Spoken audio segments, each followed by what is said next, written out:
আজ আমি আপনাদেরকে কাঁকরোলের একটি অসাধারণ রান্না তৈরি করে দেখাবো, যেটা গরম ভাতের সাথে খেতে দারুণ লাগে। আপনারাও অবশ্যই এই রান্নাটা তৈরি করে দেখবেন। এখানে আমি দুটো মাঝারি সাইজের কাঁকরোল নিয়ে হালকা করে খোসা ছাড়িয়ে ধুয়ে নেওয়ার পর প্রথমে গোল গোল করে কেটে নেওয়ার পর তারপর এইভাবে লম্বা শেপের কেটে নিচ্ছি। আমি এখানে দুটো কাঁকরোল দিয়ে রান্নাটা করছি, আপনারা পরিমাণ মতো কাঁকরোল নিয়ে নেবেন। দুটো কাঁকরোলের জন্য আমি নিয়ে নিয়েছি একটা বড় সাইজের পেঁয়াজ। পেঁয়াজকে খোসা ছাড়িয়ে ধুয়ে নেওয়ার পর প্রথমেই অর্ধেকটাকে এইভাবে কেটে নেওয়ার পর বাকিটাকেও কেটে নেব। পেঁয়াজ আর কাঁকরোলকে কেটে নেওয়ার পর গ্যাস অন করে কড়াই বসিয়ে দিয়েছি। কড়াইয়ে দিয়ে দেব প্রায় 2 চামচ মতো সর্ষের তেল। সর্ষের তেলের মধ্যে প্রথমেই দিয়ে দিলাম 4টে শুকনো লঙ্কা।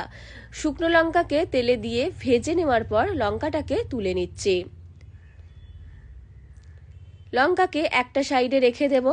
অন্যদিকে আমি এইবার তেলের মধ্যে দিয়ে আগে থেকে কেটে রাখা কাঁকরোলকে বেশ কিছুক্ষণ নাড়াচাড়া করে ভেজে নেব। কাঁকরোল যাতে ভাজাও হয়ে যায় আর ভালোভাবে সেদ্ধও হয়ে যায় সেভাবেই ভেজে নিচ্ছি। কাঁকরোল সেদ্ধ হতে খুব একটা বেশি সময় লাগে না, খুব কম সময়ের মধ্যেই সেদ্ধ হয়ে যায়। তাও আমি 1-2 মিনিটের জন্য ঢেকে দিয়েছিলাম যাতে রান্নাটা খুব তাড়াতাড়ি হয়ে যায়। কাঁকরোল প্রায় সেদ্ধ হয়ে এসেছে, আরও একটু নাড়াচাড়া করে ভেজে নিচ্ছি। যখন কাঁকরোল একটু লাল লাল করে ভাজা হয়ে যাবে ঠিক এই রকম, তখন এর মধ্যে দিয়ে দেব পেঁয়াজ। পেঁয়াজটা দিয়ে দেওয়ার পর কাঁকরোলের সাথে মিশিয়ে পেঁয়াজকেও ভেজে নেব।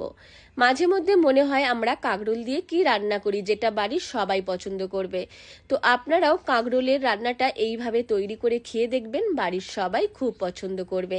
এইবার পেঁয়াজটাকেও কিছুক্ষণ ভেজে নেওয়ার পর 6-7 কোয়া মতো রসুন নিয়েছি। রসুনটাকেও পেঁয়াজ আর কাঁকরোলের সাথে মিশিয়ে কিছুক্ষণ ভেজে নেব। একটা অপূর্ব স্বাদের রান্না, একবার তৈরি করে খেলে তবেই এর স্বাদ বুঝতে পারবেন।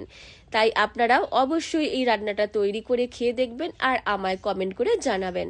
রসুনকেও বেশ ভালো করে কাঁকরোল আর পেঁয়াজের সাথে মিশিয়ে ভেজে নেওয়ার পর এইবার কড়াই থেকে সবকিছু তুলে একটা প্লেটের মধ্যে নিয়ে নেব। কাঁকরোল, রসুন, পেঁয়াজ সবকিছু বেশ ভালোভাবে ভাজা হয়ে গেছে, তেল থেকে তুলে নিচ্ছি। একটা প্লেটের মধ্যে নিয়ে ঠান্ডা করার জন্য একটা সাইডে রেখে দেব। অন্যদিকে কড়াইয়ের বাকি তেলে দিয়ে দিলাম কিছুটা ছোট সাইজের চিংড়ি। খোসা ছাড়িয়ে ভালো করে ধুয়ে নিয়ে নুন হলুদ মাখিয়ে রেখেছিলাম। চিংড়িটাকেও তেলের মধ্যে নাড়াচাড়া করে ভেজে নিচ্ছি। এখানে চিংড়ি মাছকেও একটু লাল লাল করে ভেজে নেব। চিংড়ি মাছটাও ভাজা হয়ে গেছে, এইবার তেল থেকে তুলে নিচ্ছি। একটা প্লেটের মধ্যেই নিয়ে নিলাম কাঁকরোল, পেঁয়াজ, রসুন, চিংড়ি মাছ। এইবার এর মধ্যে দিয়ে দিলাম আগে থেকে ভেজে রাখা শুকনো লঙ্কা আর দিয়ে দেব পরিমাণ মতো নুন।